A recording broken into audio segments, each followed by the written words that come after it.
भारतस्य प्रगत्याः मूलं शिक्षा एव। भारते शिक्षा केवलं ज्ञानप्राप्तेः साधनं न, अपि तु राष्ट्रनिर्माणस्य आधारः अपि अस्ति। अतः शिक्षा प्रत्येकस्य बालकस्य मौलिकाधिकारः अस्ति। एषः श्लोकः विद्यायाः महत्त्वं प्रतिपाद्यते। विद्या नाम नरस्य रूपमधिकं प्रच्छन्नगुप्तं धनं, विद्या भोगकारी यशः सुखकारी, विद्या गुरुणां गुरु।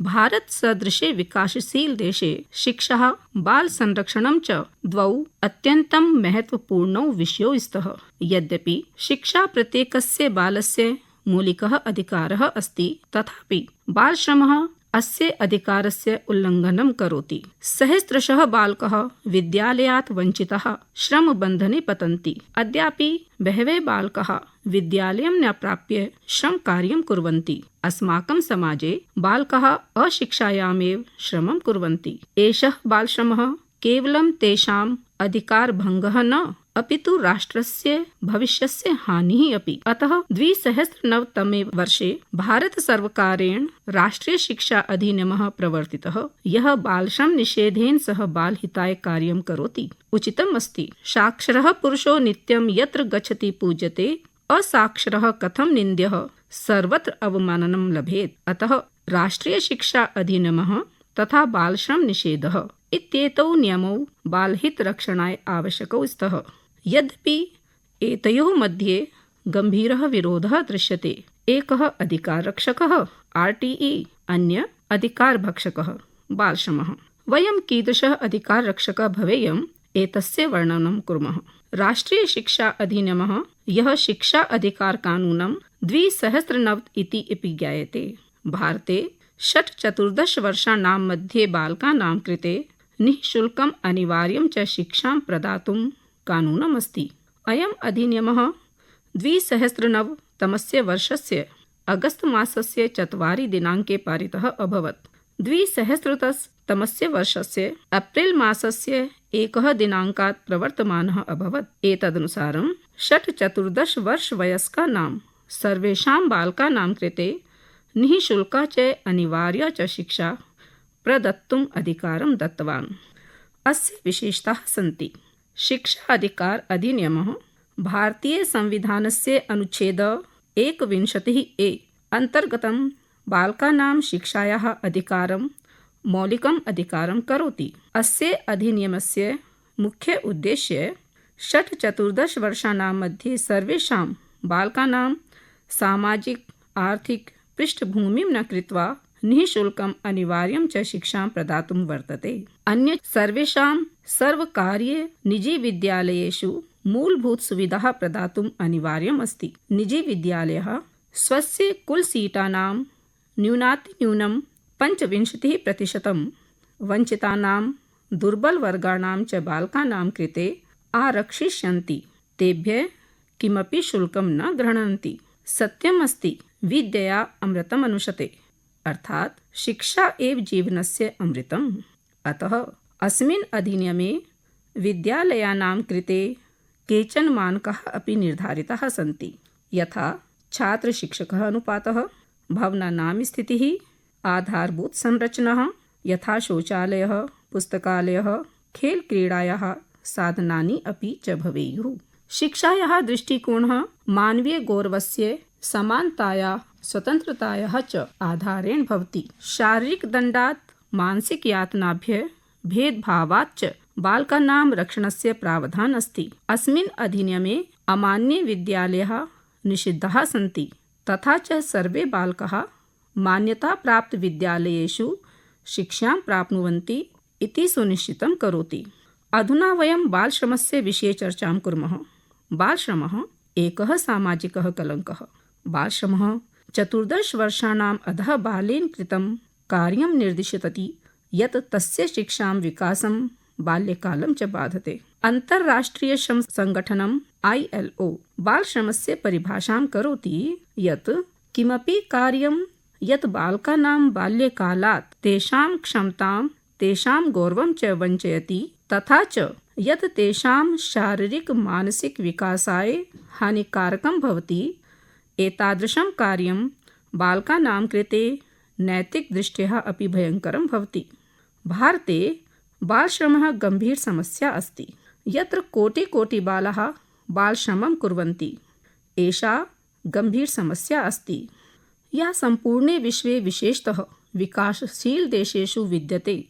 बालश्रम निवारणार्थं बहवः कानूनाः नीतयः च सन्ति, परन्तु जागरूकतायाः कार्यान्वयनस्य च अभावात् समस्या अद्यापि वर्तते। भारते बालश्रमस्य प्रमुखकारणानि सन्ति दारिद्र्यम्, अशिक्षा, बेरोजगारी, सामाजिक विषमता, शोषणवृत्तिः।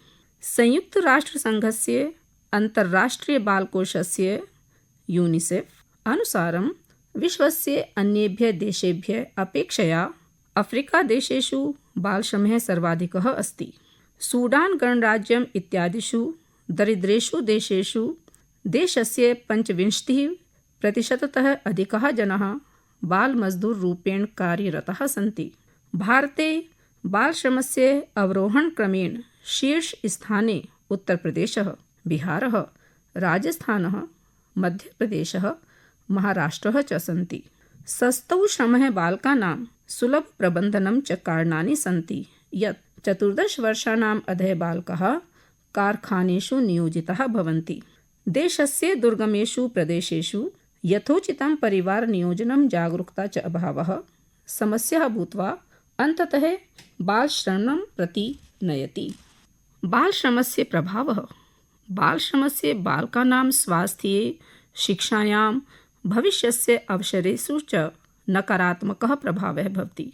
शारीरिक-मानसिक स्वास्थ्यस्य उपरि दुष्प्रभावाः भवन्ति, शिक्षायां बाधां जनयन्ति, मानवाधिकारस्य उल्लङ्घनं भवति। बालश्रमः बालकानां संज्ञानात्मकं, तार्किकं च चिन्तनक्षमतां नष्टं करोति। अत्य अल्पवयसा एव शारीरिकं, मानसिकं च दुर्व्यवहारं जनयति। बालश्रमस्य निवारणाय किं कर्तुं शक्यते? बालश्रम संशोधन अधिनियमः 2016, यः बाल-किशोर श्रम अधिनियमः 1986 इति अपि ज्ञायते। भारते 14 वर्षाणाम् अधः बालकानां कस्मिन्नपि प्रकारे कार्ये, विशेषतया खतरनाक व्यापारेषु नियोगं प्रतिषिद्धम् अस्ति। कतिपयानां पारिवारिक व्यापारान् विहाय कथ्यते बाल्ये क्रियाशिक्षणायै न तु श्रमाय कदाचन। अतः बालश्रम विरुद्धं जागरूकताम् उत्थापनम्।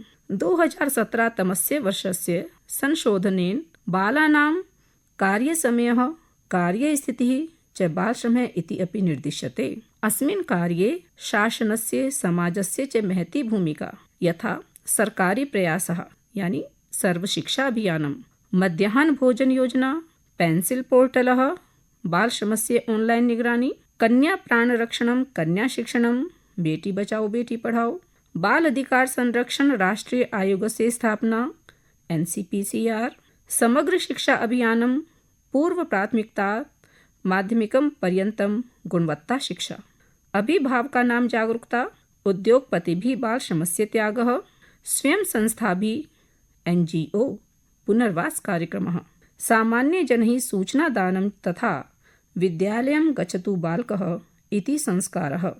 अतः सर्वकारस्य महती भूमिका। एकं वृक्षं यथा वृष्ट्या पोषयन्ति महीपते, तथा बालकवृन्दस्य पोषणं सर्वदैव। यदि बालकाः शिक्षां प्राप्नुवन्ति तर्हि ते मजदूराः न भविष्यन्ति। यदि च ते श्रमे प्रवृत्ताः भवन्ति तर्हि ते शिक्षायाः वञ्चिताः भवन्ति। अतः बालश्रमः शिक्षायाः शत्रु। अतएव RTE बालश्रम कायदानानि च मिलित्वा बालानाम् अधिकाराणां रक्षणं कुर्वन्ति। बालश्रम विनाशः विना RTE अधिनियमः सफलः न भवेत्। एवं च शिक्षा प्रसारः विना बालश्रमः न नश्येत्। उचितमेव कथ्यते यत्र शिक्षा तत्र न बालश्रमः, यत्र बालश्रमः तत्र न शिक्षा। शिक्षायाः अभावः दारिद्र्यं जनयति, दारिद्र्यं पुनः बालश्रमम् उत्पादयति। अतः राष्ट्रीय शिक्षा अधिनियमः एतत् दुश्चक्रं भङ्गतुम् इच्छति, बालश्रमस्य च मूलं चिनन्ति। वस्तुतः बालश्रमः एकः जटिलः समस्या अस्ति। एतदर्थं सर्वेषां हितधारकाणां सामूहिक प्रयत्नस्य आवश्यकता वर्तते। बालकः राष्ट्रस्य भविष्यात् दीपः। यदि स शिक्षा प्रकाशेन द्योतितः तर्हि राष्ट्रः समृद्धः भवेत्, राष्ट्रस्य प्रगतिः अपि सुनिश्चितः स्यात्। सत्यमस्ति, शिक्षा एव राष्ट्रस्य प्रकाशः, बालश्रमः राष्ट्रस्य अन्धकारः। यदि वयं सर्वे मिलित्वा प्रत्येकं बालकं विद्यालयं प्रापयेम, तदा एव समतायुक्तः शिक्षायुक्तः च भारतदेशः निर्माणं प्राप्स्यति। अद्य मदर टेरेसा न स्मर्येत् तत् अनुचितं स्यात्। 1910 तमे वर्षे अगस्त मासस्य 26तमी तिथिः जन्मः अभवत्। मदर टेरेसा मानवतायाः करुणायाश्च प्रतिरूपः आसीत्। सा मन्यते स्म यत् प्रत्येकः बालकः ईश्वरस्य बहुमूल्यं दानम् अस्ति। सा स्वजीवनं निर्धनानाम्, असहायानां, विशेषतः बालकानां च सेवायै समर्पितवती। मदर टेरेसा इत्यस्य जीवनं शिक्षयति यत् बालश्रमस्य निवारणाय सहानुभूतिः, सक्रियप्रयत्नः च आवश्यकाः सन्ति। निर्धनानां, वञ्चितानां च बालकानां कृते प्रेम्णः अवसरान् च दत्तुं सच्चिदानन्दः मानवता एव। तस्य जन्मदिने अस्माभिः प्रतिज्ञा कर्तव्या यत् बालश्रमं न इति वदामः। बालकानां शिक्षायाः अधिकारं प्रदातुं वयं साहाय्यं करिष्यामः, समाजे च जागरूकतां प्रसारयिष्यन्ति। अन्ते मदर टेरेसा इत्यस्य वचनेन उपसंहारं कर्तुम् इच्छामि। यदि भवान् इच्छति यत् जगत् परिवर्तयतु, तर्हि प्रथमं बालस्य जीवनं परिवर्तयितुं प्रयतस्व। यत् बालकः श्रमं कर्तुं स्थाने अध्ययनस्य अवसरं प्राप्नोति। अन्ते विद्याहीनः पशु सदा शिक्षया जीवनं शुभं, बालश्रमो हि विनाशाय, शिक्षैव मोक्षदा सदा। धन्यवाद।